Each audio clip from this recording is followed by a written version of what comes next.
لیکن اس میں ایک چیز یہ بھی ہے کہ یہ جو تمام لوگ تھے جن کا ماضی حساس بھی تھا، وہ وہاں پر جو ایمبیسیز تھے وہاں پر کام کر رہے تھے، سرکاری ملازمین تھے، اس کے علاوہ ٹیچرز کو، اس کے علاوہ ہیومن رائٹس آرگنائزیشن میں کام کرنے والے لوگوں کو، اس کے علاوہ جرنلسٹ کو، اس کے علاوہ جتنے بھی مطلب وہ یہ سمجھ رہے تھے کہ انہوں نے سہولت کاری جنہوں نے بھی کی تھی یا جنہوں نے آواز اٹھایا تھا ان کے خلاف، تو ان تمام کو عام معافی کا تو ویسے اعلان کیا گیا تھا. آپ کو یاد ہوگا کہ عید میں انہوں نے عید کے پہلے دن ہی اعلان کیا تھا کہ وہ تمام جو مہاجرین باشندے، ہمارے افغان باشندے جن کے اوپر اس وقت سہولت کاری کا الزام تھا یا ان کو یہ تھا کہ وہ واپس آئیں گے تو ان کو سزا دی جائے گی، جانی خطرہ تھا، تو ان کے جو افغان جو وزیر اعظم ہے ان کی جانب سے یہ کہا گیا تھا ان کو عام معافی کا اعلان کر دیا تھا. لیکن مسئلہ یہاں پر یہ ہے کہ جو افغان باشندے ہیں وہ اس چیز کے اوپر یقین نہیں رکھتے ہیں. میری بہت سارے افغان جو باشندے ہیں ان سے بات ہوئی تھی اور ویڈیوز بھی کچھ اس چینل کے اوپر پڑے ہوئے ہیں، جس میں 2-3 تو وہ تھے جنہوں نے جرمن ایمبیسی میں ایز اے شیف کام کیا تھا، اور ان کو بھی وہ بھی یہ کہتے ہیں کہ ہم واپس جائیں گے تو وہ وہاں پہ ہمیں مار دیں گے اور وہ کسی کو پتہ بھی نہیں چلنے دیں گے.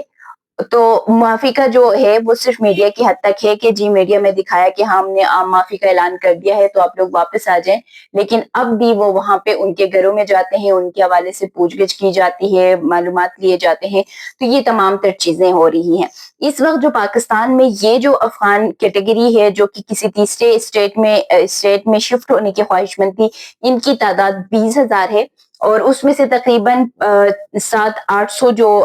فیملیز تھے وہ جرمنی جو ہے وہ شفٹ ہو چکے ہیں. یہ پچھلے تقریباً 3 سے 4 ماہ کے اندر جرمنی میں ان کو ویزا مل چکا تھا. لیکن اب مسئلہ یہ ہے کہ وہ ممالک جو ہے وہ بھی افغان باشندوں کو نکال رہے ہیں. امریکہ کی جانب سے بھی ایک واضح جو ایک ٹریول ایڈوائزری تھا وہ افغان باشندوں کے حوالے سے جاری ہوا تھا، بلکہ اس کو لسٹ میں ڈالتے ہوئے یلو لسٹ جو تھا اس میں بھی ڈال دیا گیا تھا، اور اس کے علاوہ جو عارضی ایک سٹیٹس امریکہ میں تھا اس کو بھی معطل کر دیا تھا، اس کو بھی ختم کر دیا گیا تھا جب سے صدر ٹرمپ اقتدار میں آئے تھے. تو پھر اگر ان کو گرفتار نہیں کیا جائے گا،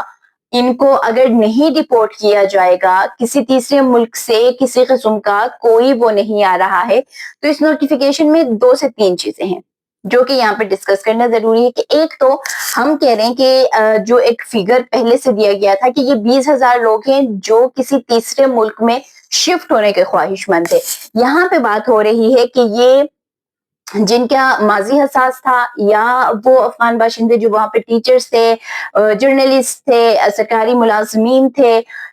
ان کو نہیں بھجوایا جائے گا. تو ان کا ایک تو ڈیٹا اس میں نہیں بتایا گیا ہے. سیکنڈلی ان کے لیے یہ کلیئر نہیں ہے کیونکہ اسلام آباد میں جس پارک میں بیٹھے ہوئے ہیں وہ تمام وہی افغان باشندے ہیں جو وہاں پر ایمبیسیز میں کام کرتے تھے، وہاں پر شیف تھے یا ٹیچرز تھے. بہت ساری وہاں پہ جو خواتین ہیں وہ وہاں پہ ٹیچرز تھی، اور 1-2 سے جب بعد میں جا کے ملی تھی تو وہ وہاں پہ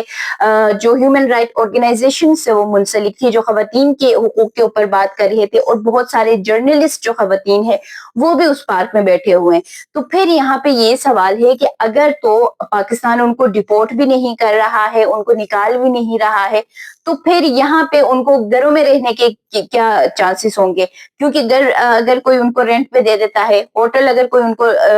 روم جو ہے وہ ان کو کرائے پہ دیا جاتا ہے، تب ان کے اوپر بھاری جرمانہ عائد کیا جا رہا ہے. تو یہ تمام تر چیزیں جو ہے واپس سے ایسے الجھانے کے اوپر آ گئی ہیں چیزیں کہ ریپیٹریشن جو ہے وہ اس سے مجھے جہاں تک لگ رہا ہے کہ واپس سے ایک نئی